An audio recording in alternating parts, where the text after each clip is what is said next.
What's up guys? Ngayong araw ay Friday. Bukas ay weekends na.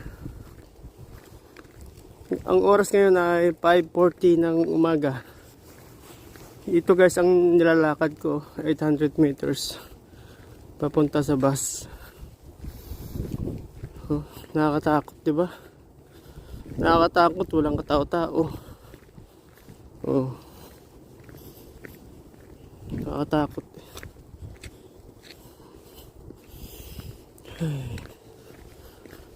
Papasok na sa trabaho. Kung matatakotin ka, matatakot ka talaga dito eh. Tignan mo guys, oh, walang katao-tao. Tahimik.